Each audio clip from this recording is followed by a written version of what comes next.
Good morning students. आज का अपना टॉपिक है एंडोक्राइनोलॉजी ऑफ ओव्यूलेशन। ये टॉपिक है बीएससी पार्ट 3 पेपर फर्स्ट में सेकेंड यूनिट में। इसमें हम पढ़ेंगे कि मैमेल्स यानी स्तनियों में जो ओवरी है उसमें दो फेजेस नियमित रूप से होती हैं, follicular phase and luteal phase. Follicular phase जो है इसके अंदर फॉलिकुलर फेज में हम शुरू करते हैं, एंडोक्राइन का कंट्रोल हमें इसमें पढ़ना है, तो हम शुरू करते हैं हाइपोथैलेमस से। हाइपोथैलेमस सिक्रीट करती है follicle stimulating hormone, regulatory hormone, और ये पहुंचाया जाता है पिट्यूटरी ग्लैंड तक, जिसके प्रभाव से पिट्यूटरी ग्लैंड सिक्रीट करती है फॉलिकल स्टिमुलेटिंग हार्मोन। तो ये पहुंचता है कहाँ पर? ओवरी वाले भाग तक, और जिसके कारण ओवरी जिसमें प्राइमरी फॉलिकल्स पहले से उपस्थित हैं, तो उनमें से उन प्राइमरी फॉलिकल में से एक या दो फॉलिकल्स ग्रोथ करना शुरू करते हैं और कन्वर्ट हो जाते हैं सेकेंडरी फॉलिकल में, और ग्रोथ करके कन्वर्ट किस में हो जाते हैं? ग्रेफियन फॉलिकल में। तो ग्रेफियन फॉलिकल का बनना और परिपक्व होना और ओव्यूलेशन की प्रक्रिया तक पहुंचना, ये किसके अंतर्गत आएगा? फॉलिकुलर फेज के अंतर्गत। ठीक है, तो ये हो गया फर्स्ट फेज। अब लेते हैं इसमें ओव्यूलेशन की प्रक्रिया कब होती है। ओव्यूलेशन की प्रक्रिया 14th day of the cycle. Menstrual cycle अगर हम लें तो 28 दिन की साइकिल होती है ह्यूमन बीइंग में, तो उनमें से 14th डे जो होता है वो होता है ओव्यूलेशन का डे।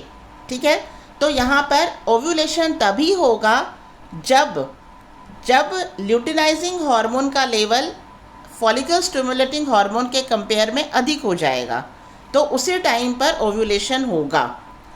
अब ये हो गया फर्स्ट फेज, फॉलिकुलर का ग्रोथ करना और ग्रेफियन फॉलिकल तक पहुंचना और ओव्यूलेशन पीरियड तक। सेकेंड फेज आती है लुटियल फेज। ग्रेफियन फॉलिकल से जब ओव्यूलेशन हो जाता है, यानी सेकेंडरी oocyte या एग रिलीज़ हो जाता है, उसके बाद में ग्रेफियन फॉलिकल कन्वर्ट हो जाती है कॉर्पस ल्यूटियम में, और कॉर्पस ल्यूटियम में योक जो है वो फिल होने लग जाता है, इसीलिए इस प्रक्रिया को कहते हैं ल्यूटिनाइजेशन।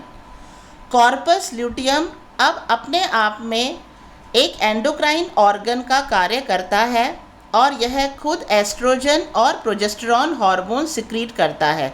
ये दोनों ही हार्मोन प्रेगनेंसी को मेंटेन करने के लिए, या हम कह सकते हैं इम्प्लांटेशन, रोपण की प्रक्रिया होना और रोपण की प्रक्रिया को मेंटेन रखने के लिए हेल्पफुल होते हैं। तो इस तरह से दो फेजेस हो गई, follicular phase and luteal phase. यहाँ डायग्राम शो कर रखा है ग्रेफियन फॉलिकल का।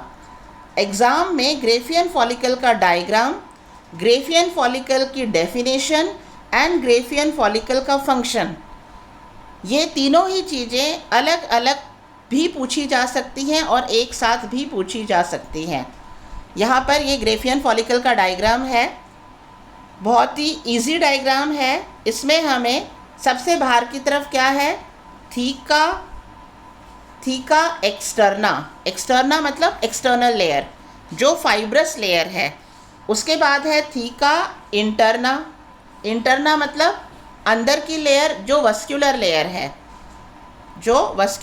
है, उसके बाद में ये जो ब्लू कलर की सेल्स शो करी गई हैं, ये है ग्रेन्युलोसा सेल्स। ठीक है, और ये येलो कलर का जो पोर्शन शो किया गया है, ये है लिक्विड भरा हुआ है इसमें, और इसे कहते हैं एंट्रम। और यहाँ पर ये वाला जो भाग है, इसके अंदर है सेकेंडरी oocyte, और सेकेंडरी oocyte के बाहर जो स्पेस है ये है जोना pellucida.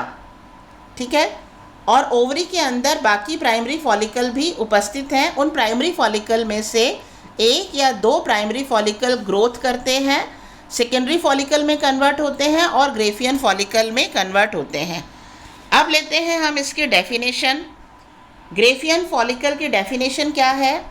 A mature liquid filled cavity in a mammalian ovary that ruptures during ovulation to release an egg, यानी कि मैमेरियन ओवरी के अंदर, स्तन्य ओवरी अंडाशय के अंदर एक परिपक्व द्रव से भरी हुई कैविटी है, जिसके अंदर टूटने से क्या रिलीज होगा, एग रिलीज होगा। ओव्यूलेशन की प्रक्रिया और एग रिलीज होगा। अब आता है इसका फंक्शन। दो फंक्शन है इसके।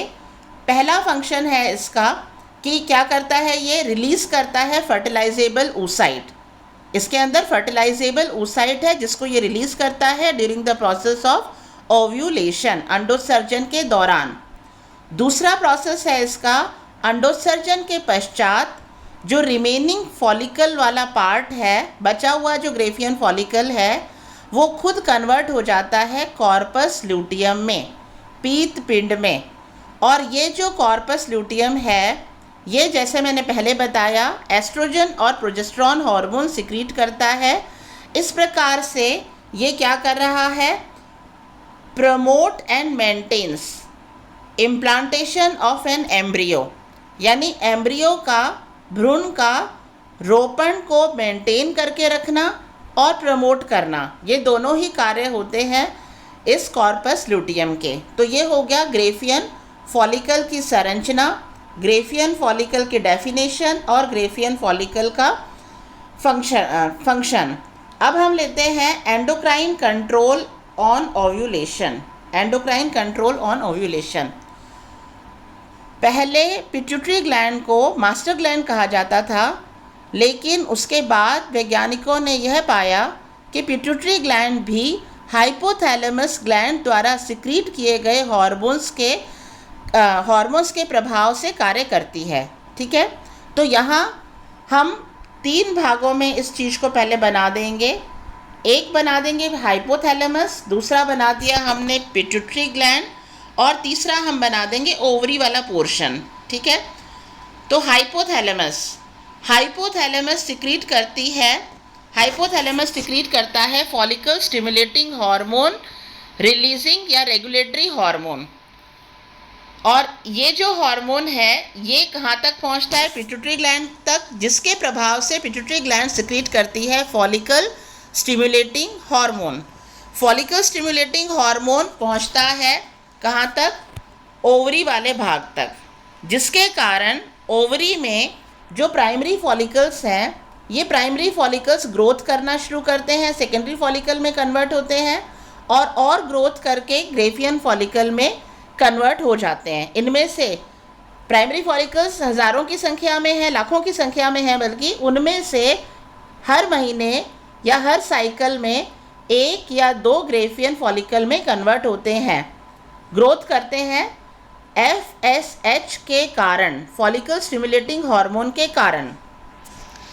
तो ये ग्रेफियन फॉलिकल में एक कन्वर्ट होते हुए दिखाया है। अब 14th day of menstrual cycle होती है ओव्यूलेशन का टाइम। तो यहाँ पर ग्रेफियन फॉलिकल रप्चर करता है, टूटता है, और उससे सेकेंडरी oocyte रिलीज़ हो गया।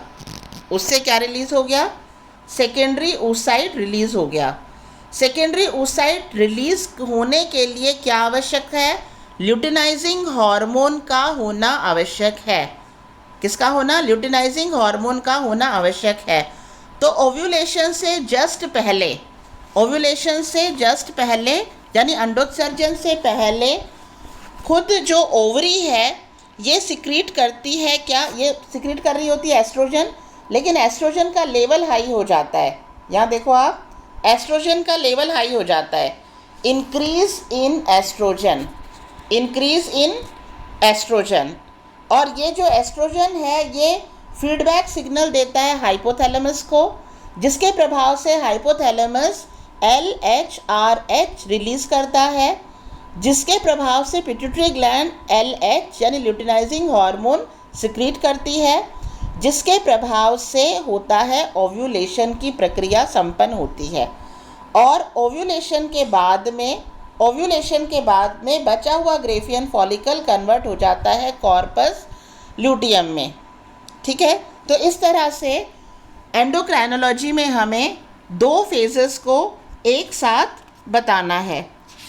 कुछ स्तनी ऐसे भी होते हैं जिनके अंदर जिनके अंदर अंडोत्सर्जन की जो क्रिया है यानी ओव्यूलेशन की जो क्रिया है वो मैथुन से उत्पन्न प्रतिवृत्ति क्रिया के रूप में LH-RH के हाइपोथैलेमस से स्रावित होने के कारण होती है।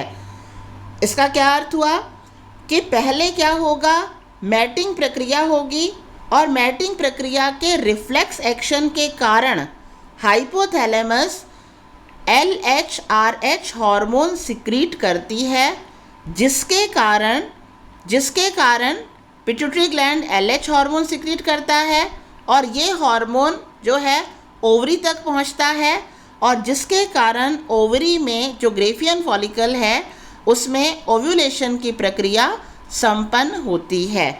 तो that's all about the topic. Thank you.